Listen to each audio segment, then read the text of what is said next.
Coaching centre में नहीं जाना, ट्यूशन नहीं लेनी, तब मजा आएगा। फिर अगले साल ट्यूशन क्या इसका फायदा। ये मोदी जी की तरफ से दिवाली की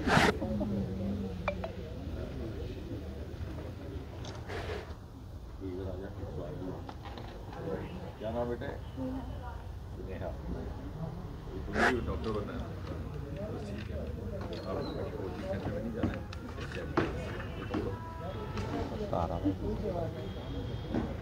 लैपटॉप तो नहीं था पहले अपने पास, बस अब आ गया। अब घर में ही बैठ के काम करते हैं। स्कूल जाएंगे, स्कूल में काम स्कूल में किए, घर में और मेहनत ये मोदी जी की तरफ से दिवाली आगे आ जा बेटा। उन्हें भी डॉक्टर बनना है, इंजीनियर बनता है। इंजीनियरिंग की भी उसका भी नुस्खा इसी में है। इंजीनियर बनने का भी नुस्खा इसी में, डॉक्टर बनने का भी, और वैज्ञानिक बनने का भी इसी में। ठीक है, तो सभी का बाद में डॉक्टर बनना।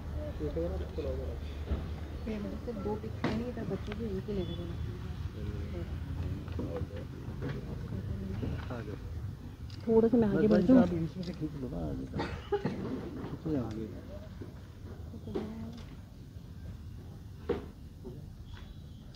घर में अभी तो नहीं लैपटॉप, बस ठीक है। अभी अभी पापा को बोला आप बोला नहीं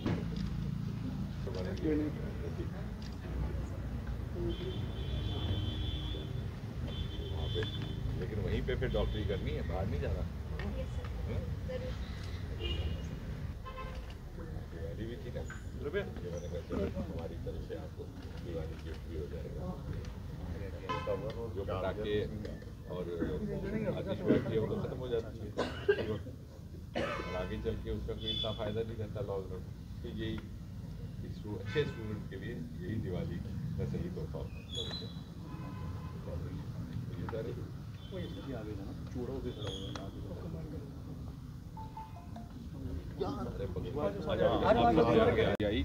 सोपुर की, उसने क्लास 12 के बाद IIT JEE क्रैक करके IIT लिया। तो मैंने उसको पूछा, मैंने कहा बेटे वहाँ तो उस समय वहाँ उस वक्त वहाँ पे वो थोड़ा मिलिटेंसी भी थी, 4 साल पहले की बात है। तो वो कहती है कि अंकल सब कुछ इसमें मुझे सिखाती है। मुझे कहती है 8 महीने 14 घंटे भाई माइक थोड़ा पीछे रखो भाई, और इसमें से पढ़ाई करो, सारा कुछ ठीक है मुमकिन। आप उनके फ्रेम में आ रहे माइक, सिर्फ आपको इसका इस्तेमाल समझ आना चाहिए, और सही इस्तेमाल। और कौन बच्चा है? हाँ बेटा, ये भी हमारे स्कूल की है। अच्छा, क्या नाम है? रूज फातिमा। रूज, आपको कौन रोडा से हूँ, ग्रीन मॉडल इसी स्कूल में? आप भी यही मजबूर लेने मेडिकल लिया, तो वही अब देखते हैं आगे इंशाल्लाह क्या होता है। नहीं तो ये आपको डॉक्टर बनने का ख्याल कैसे आ गया सभी को? नहीं इसलिए तो नहीं कि MP एक डॉक्टर बैठा हुआ था 12 साल से, तो उन्होंने सोचा कि अगर MP बनना है तो डॉक्टरी करो। कहीं ये गलत फहमी तो नहीं हो गई कि डॉक्टर बन जाओ तो MP बन जाएंगे।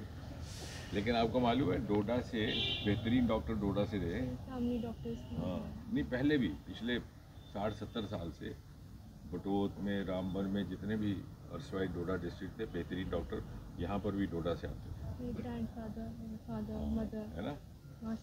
एक डॉक्टर्स, दूसरे एजुकेशनिस्ट, बड़े बड़े टीचर, और तीसरे वकील। ख्याल आ रहा था कि जिस तरह से प्रधानमंत्री मोदी जी ने बालिकाओं की, छात्राओं की शिक्षा को उत्साहित किया है, और समय समय पर इतनी सारी योजनाएं एक के बाद एक गत 11 वर्षों से उन्होंने लाई हैं, जिसमें बालिकाओं की शिक्षा को प्रोत्साहित भी किया और उनके लिए डेडिकेटेड स्कीम लाई हैं। जो हमारे विभाग हैं, हमारे विज्ञान प्रौद्योगिकीकरण या स्टार्टअप के साथ जुड़े हुए, उसमें भी dedicated schemes for women students और फीमेल स्टूडेंट्स। और अगर आप देखेंगे हमारे आंकड़े भी, क्योंकि आजकल आंकड़ा आधारित युग है, तो सिविल सर्विसेज के इम्तहानात में भी कई वर्षों से जो टॉपर्स हैं वो हमारी बच्चियां आ रही हैं। यानी एक दौर तो ऐसा आया था सन 2014, 15 और 16 में कि 3 साल लगातार टॉपर एक बेटी रही। मिसाल के तौर पर 2014 में हमारी एक स्टूडेंट थी ईरा सहगल, अब तो खैर IAS ऑफिसर है। 15 में टीना डाबी जो जम्मू कश्मीर काडर में बाद में आई और अभी राजस्थान में है, और 2016 में नंदिनी कर्नाटक से। और उसके बाद भी हालांकि टॉपर चौथे साल तो लड़की नहीं थी, लेकिन इस साल भी, पिछले साल जो IAS सिविल सर्विसेज का रिज़ल्ट निकला है, हमारी पहली 3 टॉपर्स लड़कियां रही। पिछले साल 3 में से 2 टॉपर्स लड़कियां। और जहां तक जम्मू कश्मीर का सवाल है कि सन 2022 में यहाँ पर संजीत कौर हमारी पुंछ कॉलेज से 11वां number topper all India. Kishtwar से बच्चे IAS से आ रहे हैं, रजौरी से आ रहे हैं। और उसकी वजह ये है कि मोदी जी के आने के बाद there is a virtual democratisation of opportunities, democratisation of the information available for preparation. अभी जो बच्चा फोकस्ड है, जिस बच्चे में जुनून है, जो बच्चा सही माने में अपने लक्ष्य को लेकर के पूरी तवज्जो के साथ मेहनत करता है, उसको ज़रूरत नहीं है किसी ट्यूटोरियल में जाने की, किसी कोचिंग सेंटर में जाने की। हर चीज़ इस लैपटॉप, इस मोबाइल इंस्ट्रूमेंट में उपलब्ध है। और जो नेशनल एजुकेशन पॉलिसी 2020 आई है, उसने और बहुत सारी सरलता बना दी। यदि कहीं आपका मजबूर बदलने का ख्याल आता है, वो भी बदल सकते हैं। जहाँ तक बेटियों का ताल्लुक है, जैसे मैं कह रहा था कि जो दूसरी स्कीम्स लाई हैं मोदी जी ने, यानी सरकारी नौकरी से बाहर रोज़गार कमाने के जो और ज़रिए, विकल्प, उसमें से अगर आप ले लें स्टार्टअप, तो हम मात्र 350-400 स्टार्टअप हुआ करते थे सन 2014 में। आज बढ़कर के लगभग 2.25 लाख हो गए। लेकिन उसमें एक महत्वपूर्ण बात यह है कि लगभग 50-60 हज़ार हमारे स्टार्टअप वुमेन लेड हैं, यानी अब वुमेन पार्टिसिपेशन का ज़माना जाता रहा। अब ये बच्चियाँ वुमेन स्टार्टअप्स की लीडर्स बनेंगे, हमारे प्रोजेक्ट्स को लीड कर रही है, चाहे वो स्पेस में, चाहे हमारा आदित्य प्रोजेक्ट है, चाहे हमारा चंद्रयान 3 था, उसमें जॉइंट डायरेक्टर हमारी एक महिला थी। और इसी तरह से जो हमारे दूसरी स्कीम्स मोदी जी के द्वारा लाई गई हैं सरकारी नौकरी से बाहर अपनी जीविका कमाने की, उदाहरण के तौर पर मुद्रा स्कीम, बहुत बढ़िया स्कीम, ना कोई ग्रेजुटी, ना कोई मॉर्गेज, और बिना वालिदैन पर बोझ डाले हुए, लाइबिलिटी डाले हुए आपको लोन मिलता है। उसमें भी अभी तक लगभग 54 करोड़ 50 लाख, लगभग 54.5 करोड़ लोन वितरित कर दिए गए हैं। लेकिन उसमें महत्वपूर्ण ये बात है कि 68% लोन प्राप्त करने वाली बालिकाएं हैं। तो कहने का तात्पर्य ये कि एक एस्पिरेशनल सर्ज हुआ है हिंदुस्तान में युवाओं में, और विशेषकर बालिकाओं में, छात्रों में। और इसीलिए हमारे मन में ख्याल आया कि दिवाली का उपलक्ष्य है, और अगर बच्चों को कोई तोहफ़ा देना है तो इससे बेहतरीन एक अच्छे स्टूडेंट के लिए क्या तोहफ़ा हो सकता है कि उसको पढ़ाई लिखाई में सरलती लाइए। जैसे हम ईज़ ऑफ बिज़नेस की बात करते हैं, ईज़ ऑफ लिविंग की बात करते हैं, इस तरह से ease of education, ease of preparation for the competitive exams. और ये बच्चियाँ दूर दराज किश्तवाड़, पाडर, रामबन, पोगल से आई हुई है। लेकिन इनमें एक समानता ये है कि इन्होंने अपने अपने ज़िले में ये टॉपर रही हैं। ये जितना का जितना इलाका है लोकसभा का, कठुआ, उधमपुर, डोडा, वहाँ की ये टॉपर जो बालिकाएं हैं, आज उन्हें हमने अपने साधनों से ये एक नाचीज़ सी भेंट दी है।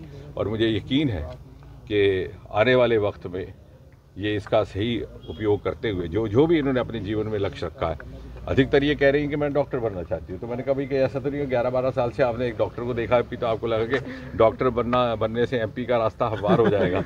बहरहाल जो भी इन्होंने अपने मन में रखा है, अपने जीवन का लक्ष्य, वो इन्हें प्राप्त हो और हम उसका एक ज़रिया बन पाए, किसी न किसी हद तक, पूरी तरह तो ना सही लेकिन किसी हद तक, उसी आशीर्वाद के साथ, उसी कामना के साथ इन बच्चों को दिवाली की शुभकामनाएं, इनके वालिदैन को दिवाली की शुभकामनाएं। बहुत सारी स्कीम्स हैं जो है, जैसे स्टार्टअप है, उसमें भी अधिकतर महिलाएं हैं, लेकिन हमारी कुछ डेडिकेटेड स्कीम है। उदाहरण के तौर पर बहुत कम, और मैं चाहूँगा कि ये लैपटॉप के माध्यम से बेटे आपने सर्च करना, देखना कौन कौन सी स्कीम्स हैं जो मैं इसका इस्तेमाल कर सकती हूँ। उदाहरण के तौर पर कॉलेज के बच्चों के लिए, बालिकाओं के लिए हमने वुमेन लेड वूज़ा स्कीम शुरू की है, यानी क्लास 12 की कैटेगरी के बच्चे, ग्रेजुएशन के बच्चे, पोस्ट ग्रेजुएशन के बच्चे, और यहाँ तक ही नहीं, हमने मिड करियर स्कीम्स भी बहुत सी महिलाओं के लिए। कई ऐसी बच्चियाँ होती हैं जो शादी ब्याह के कारण बीच में उनका काम रुक जाता है, पढ़ाई लिखाई का काम रुक जाता है, प्रशिक्षण का काम रुक जाता है, कई बार वो वैज्ञानिक रिसर्च करना चाहती है, रुक जाए,